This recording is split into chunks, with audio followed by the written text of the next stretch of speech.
My balls. Mine balls. You still laugh over that. Lost your train of thought. I didn't really have one to begin with. So you want me to throw out a couple of factoids? Sure. Hi, this is Stormin here. So it's better to call MPEG-1 the first generation. It's not, but it's kind of where it all started with the motion picture experts group. MPEG-1 is kind of the compression that you saw on the internet and on CDs. So you could put movies on CDs when they were in a file system. So MPEG-1 was good. It helped to spur the evolution. MPEG-2, which was used on DVDs, was the second generation.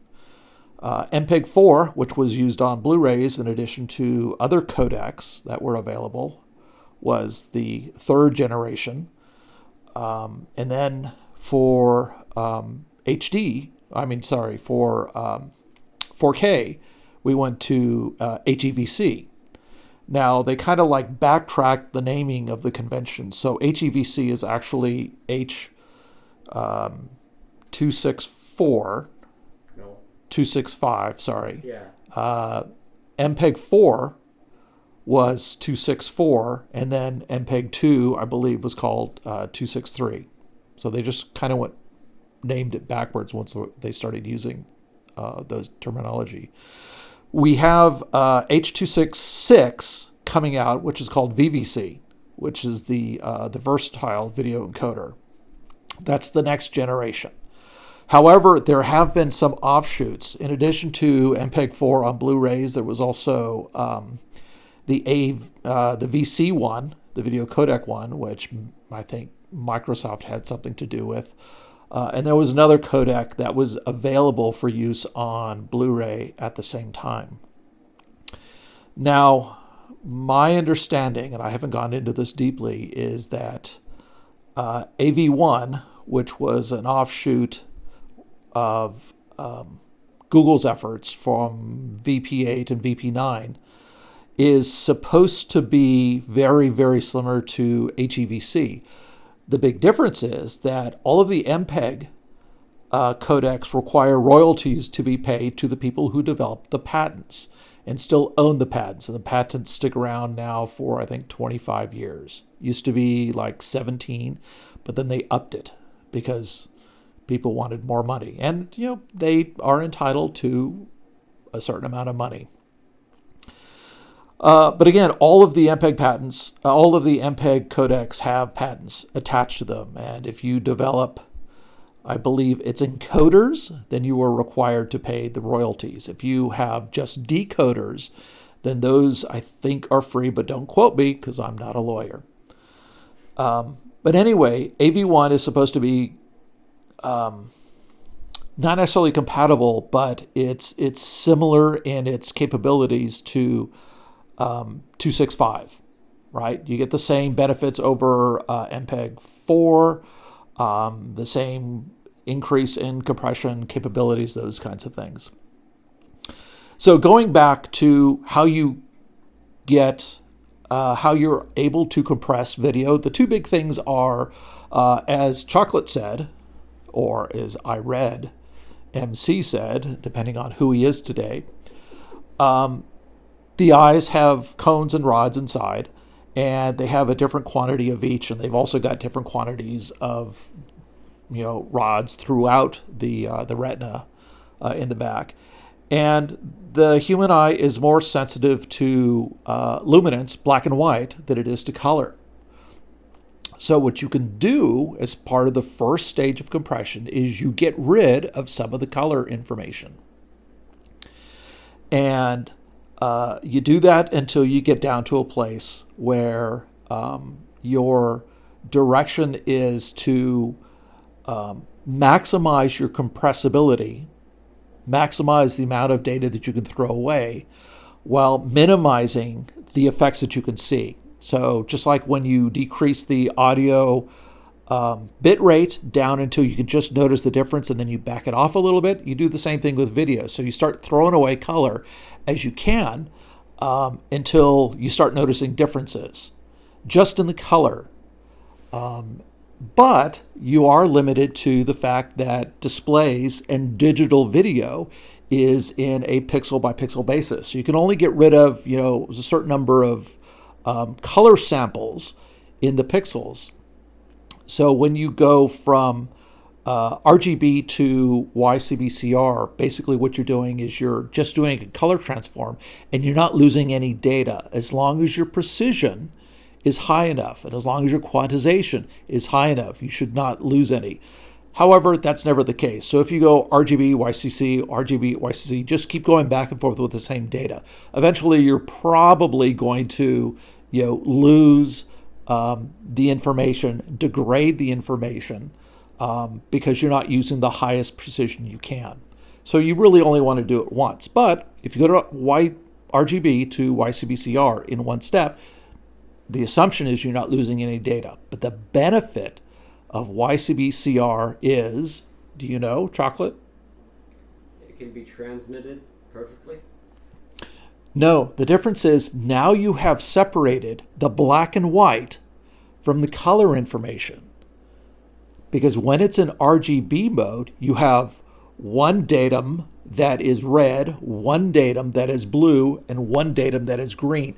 The color and the luminance are mixed together. They're inseparable. Once you convert it through a matrix conversion into YCBCR, now all of your black and white is in the Y datum. The CB and CR are color differences that you can use to reconstruct the RGB. And all you have to do is start decimating, getting rid of some of those samples of data.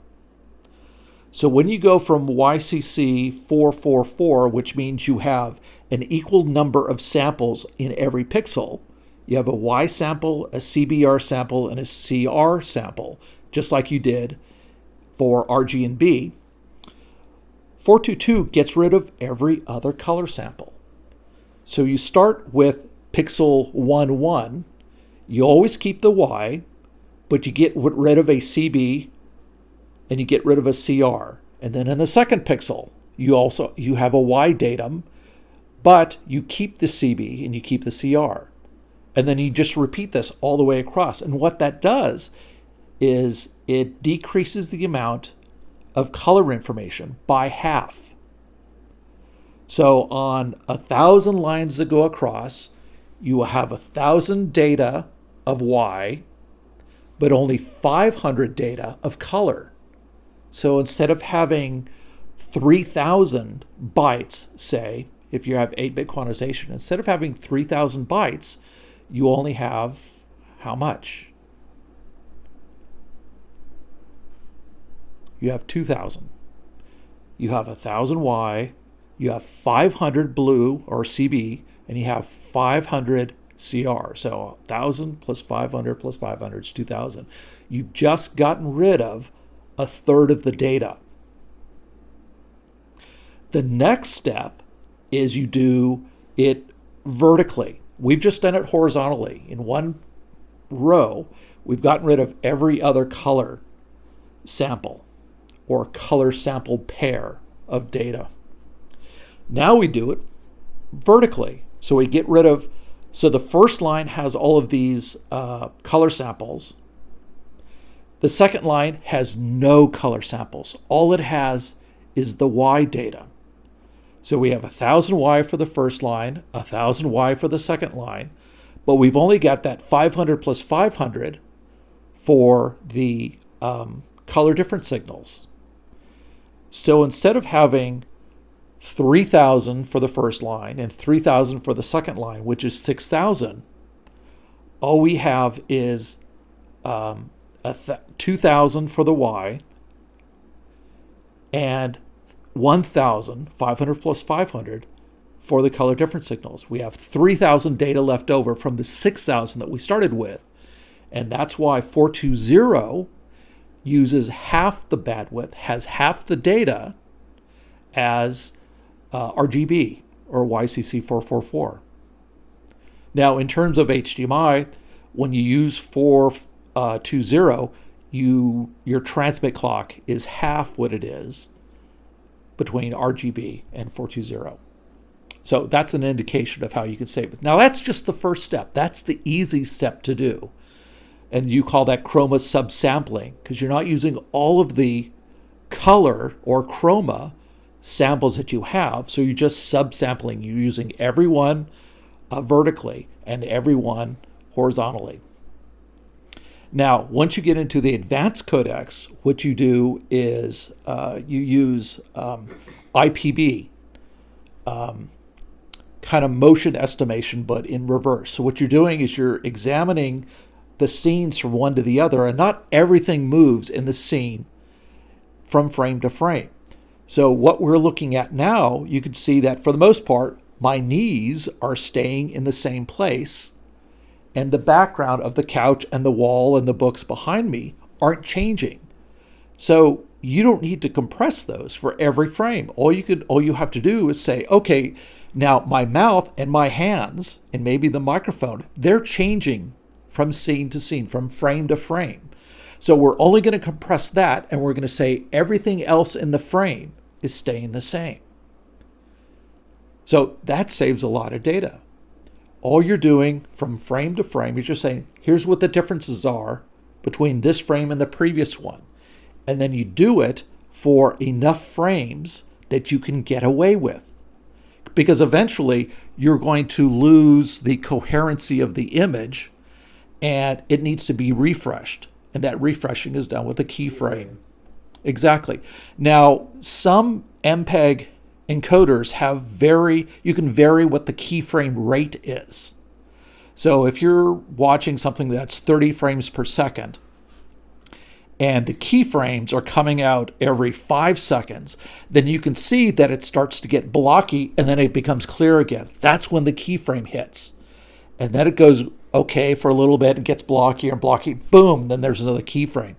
And again, they're trying to save as much data, from this old technology in the 1990s, as much as they can. And whatever you're watching is not really suffering all that much from throwing away the data. But today, we have higher standards. So that's kind of what the IPBN does. I think, now don't quote me, I think one of the big changes between like MPEG 2 and MPEG 4 was the use of that kind of motion estimation. And then there was, you added the bidirectional. So the I is the keyframe, the P is predictive. So it's predicting what the next frame is going to look at by only looking at what the differences are. Now that's not the P in 1080p. People are going to get confused about that. That's right, because I said yes, the only new letter in there which indicates it's something different is the B. So yes, there's a 1080i, which means it's interlaced. So no, it's IP. You're talking about IPB, not 1080p or 1080i. That's what I'm saying. You said I and then P, so that was kind of, people might draw lines there. Which is kind of a joke, because the difference between I and P is when you draw the lines. Oh my God. So the I is the keyframe, the P is the predictive information about what the next frame looks like in the next frame and the next frame. But eventually, just like modeling weather, your predictions become bad over too much time. But IP encoding doesn't work in both directions. So on like DVD players, if you're trying to go backwards, if you're scanning backwards, it's got to jump from keyframes. It can only show you keyframes because the prediction doesn't work in both directions. It only works forward. The B frames are for bidirectional. So it adds something between keyframes that allows you to predict in the opposite direction in the cases when you're scanning backwards. So the B gets added in so that you can have more stages of prediction before you run out of good data to predict with. And that's really, some of the big benefits of MPEG-4 and HEVC. Now, what they're doing today in HEVC and VVC and just pushing the envelope as what you can do with compressing data, I'm not sure. It's math beyond my pay grade. But that's how you moved to higher and higher compression levels while maintaining the quality, which is always what you want. So you always try to go at least double the compression, half the amount of data, at the same quality level. Now, the other opinions that are on the internet are that the encoders that are in GPUs are not as good as the encoders that are in the processors, or through software. The benefit to having software encoding is that you can take as much time as you want, do as much processing as you want in order to get to the quality level that you want. And they are slightly better than the encoders, the hardware encoders that you have both in CPUs and in GPUs. GPUs are the worst, but your mileage may vary. Except, what about the Mac ones? How do you? I don't know. I haven't looked at them. I think. But there are no GPUs really in the Mac. There's a GPU tile and stuff like that, and we're not really talking about that. We're just talking about the encoder decoder, the codecs inside of Mac's Apple Silicon, or the is T2 just in chip. the Or the T2 chip. or the T2 chip. Yes, and we're not talking about that. Which there's so little information about, so we probably. And I'm not sure that the T2 actually does encoding. It But does. I don't know. Even in OBS, you can select the T2 encoder, and it's horrible because it doesn't actually really know how to use it. Yeah. It can't So, quite do. but the flip side is that using software encoding just can take a long time. As you said, it would operate like 2 frames per second. Whereas if you're using Apple Silicon, you might get 30, 40, 50, maybe all the way up to 60 frames per second encoding time. I'm talking about with the AV1. Yeah, I'm making a general statement about all of the codecs. AV1 is the new kid on the block. People say that the difference between 1.5 FPS and 2 FPS is a great speed increase. That's how bad the speeds are. It is. It's an increase of 33%. Still, 1 FPS to 2 FPS. I wouldn't even call that a good speed. That's because the speeds aren't really good to begin with. That's a huge yes. When you're That down would be there, 200%. No, wait. No. Fuck. Boy, don't you wish you took math classes? No, I don't. So again, the benefit to software codecs, software encoding, is you can take as much time as you want to achieve the quality level that you're happy with. The downside is it's dog slow, which is why, one of the first things that you do is when you recognize codecs that are going to be used is you put them in hardware. And yes, you do have to take some shortcuts, but it's so much faster. And herein ends today's lesson.